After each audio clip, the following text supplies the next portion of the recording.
Power Sharing and the Consequences, a House of Dragon podcast about successful collaborative rule.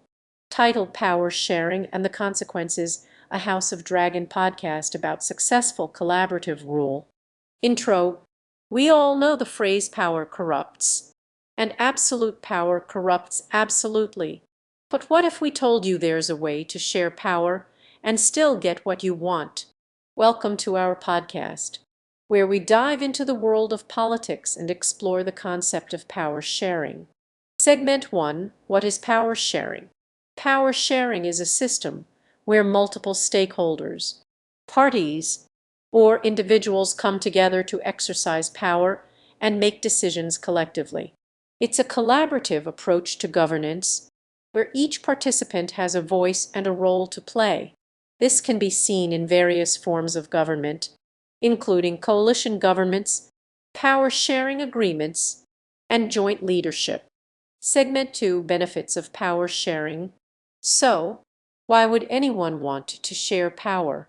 One of the primary benefits is that it allows for a more cohesive and inclusive decision-making process. When multiple stakeholders are involved, different perspectives are brought to the table, leading to more comprehensive solutions. Power sharing also helps to reduce conflicts and tensions, as each party has a stake in the outcome.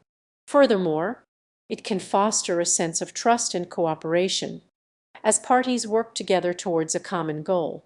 Segment 3. Challenges of power sharing. Of course, power sharing is not without its challenges. One of the main difficulties is finding a balance between competing interests and priorities. When multiple parties are involved, it can be tough to reach consensus and make decisions.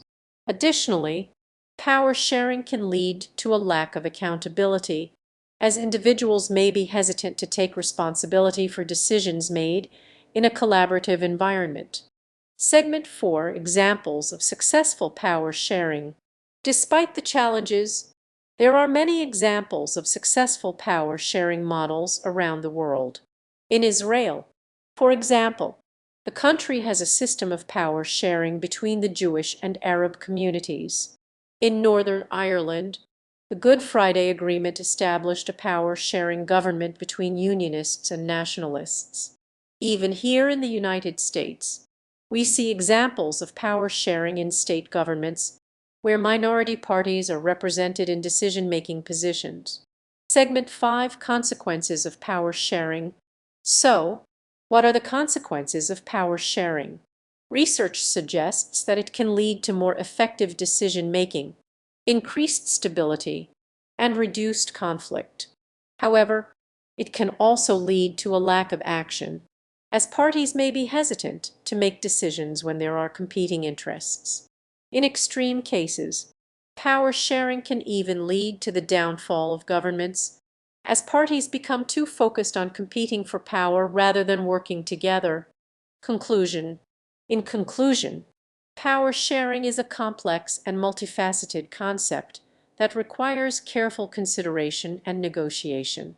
While it presents many benefits, including more inclusive decision-making and reduced conflict, it also poses significant challenges, including the risk of competing interests and a lack of accountability.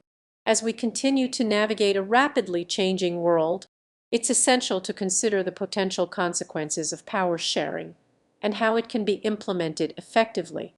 Outro. Thanks for joining us on this episode of Artificial Radio. Join the conversation by leaving a comment or sharing your thoughts on social media.